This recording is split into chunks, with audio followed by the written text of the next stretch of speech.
Today's video is going to be a little bit different. I'm going to be taking a look at a video that was posted a couple weeks ago, maybe last week, of an incident that occurred between a motorcyclist and a van who had road rage. I'm going to watch the video, talk about it a little bit, and I would love to hear your comments about this in the comment section.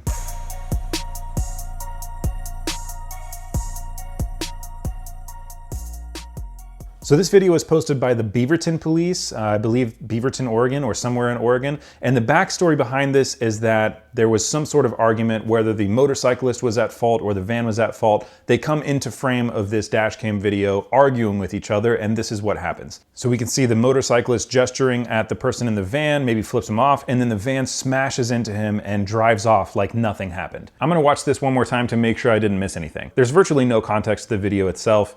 We've got some gesturing, and then the van comes up out of nowhere and smashes into him. Yeah, that's all that happened pretty much. We only have a small portion of what happened in this video, but that portion is really the only important part, because whether the van was at fault for driving recklessly and caused the motorcyclist to get mad, or the motorcyclist was driving recklessly and caused the van to get mad, there is absolutely no situation in which a car should smash into another vehicle to prove a point when they're mad on the road. The crazy thing about this video to me is actually not that it happened. It's the fact that people were defending the van's actions in comments all over Facebook and YouTube and Instagram. They said stuff like, oh, well, the motorcycle was probably traveling really, really fast and acting like an idiot. He got what he deserved. You made your bed and now you have to lay in it. Some people even pointed out that the motorcyclist reaches down for a second right before the van hits him, so they might have been fearing for their life because maybe the motorcyclist was grabbing a gun. But if we watch this video slowed down a bunch, the motorcyclist puts his hand down for a millisecond before the van hits him, so I don't think that's a good argument. The motorcyclist came out of this situation alive, but not unscathed. I want to say they had some sort of road rash as well as a concussion of some kind.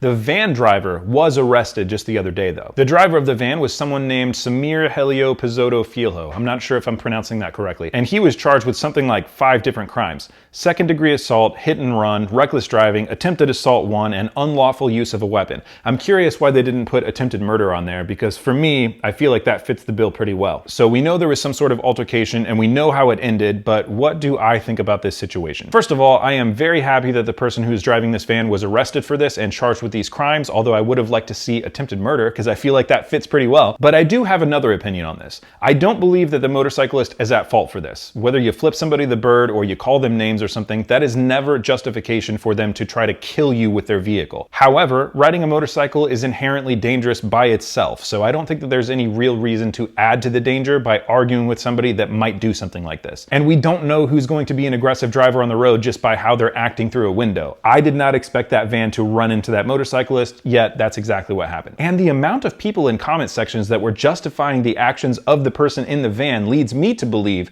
that other people on the road would probably do something very similar. So as far as I'm concerned, the motorcyclist was not at fault in any way, and he wasn't charged with any sort of crime. But he might have stopped this from happening if he didn't try to argue with somebody who was in a vehicle. When you are on a motorcycle, you are not only at danger of people unintentionally pulling out in front of you and hitting you, you're also at danger for people intentionally hitting you. I've seen a lot of POV GoPro videos where somebody's on a motorcycle and they're arguing with somebody in a car, rev bombing them, flipping them off, maybe punching out a window. The end result of that could be something like this, where somebody's scraping you off the ground because a crazy driver decides to take matters into their own hand and try to kill you. Thank you so much for watching, and if you want me to do more videos like this, let me know in the comments. I would also like to hear what you think about this situation. Thanks. Bye.